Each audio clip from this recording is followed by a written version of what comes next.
In your research, I'm sure, have learned that there's many different names out there for continuing care at home, which is what we're going to call it today.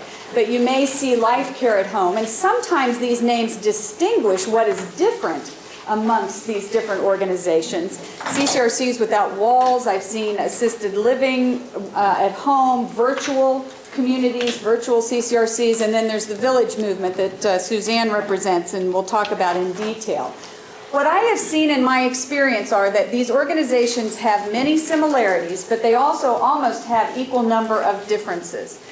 The similarities that I've seen literally across the board include the idea of what Dale was talking about, where you've got care coordination and you have a community without walls. In other words, you're going to have a continuum for that individual to be able to age safely in their home. And when I say safely, you know, we're talking about health, we're talking about functional status. And that is across the board with these programs. There is always a package of services that's offered. Now, while that's a similarity, that's also a difference, and we'll talk about that because what's included in that package is very different depending upon the program. But you're never going to see one of these programs that only offers one thing. They're always going to offer a wide array so that a person has the ability to access services easily. So it's really, if you want to call it something, you can call it a one-stop shopping model. Care coordination, which Dale mentioned, is at the heart of all of these programs. And I'm going to reiterate that multiple times. You're going to get tired of hearing me say that. Most of the programs that I have been familiar with and that I know exist out there, other than PACE models, are really targeting the private pay market. Now, many organizations that get involved in this search to try to develop these programs are doing so to reach most are trying to reach a lower socioeconomic group. And many that I've worked with in the past several years are trying to reach what they are calling that gap group, which are in between really being able to afford long-term care and being eligible for Medicaid services.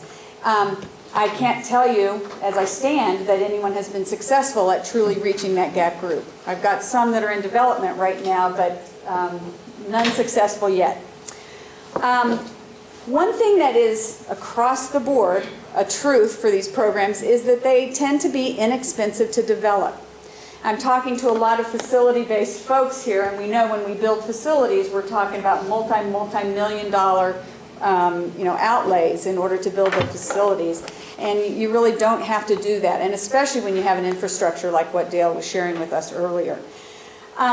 Most of these organizations are taking it one step further and really trying to make a virtual community, not just based on health care and functional status, but what else will make a person feel like a whole person as they age? How will they stay connected even when they stay in their home? And so adding different types of services and programs and opportunities that will allow for that. And then there is always, and I reiterate this and underline it, a focus on sales and marketing. Because we really, while we as professionals know that this is the wave of the future, the consumers are coming along kicking and screaming. They don't understand it.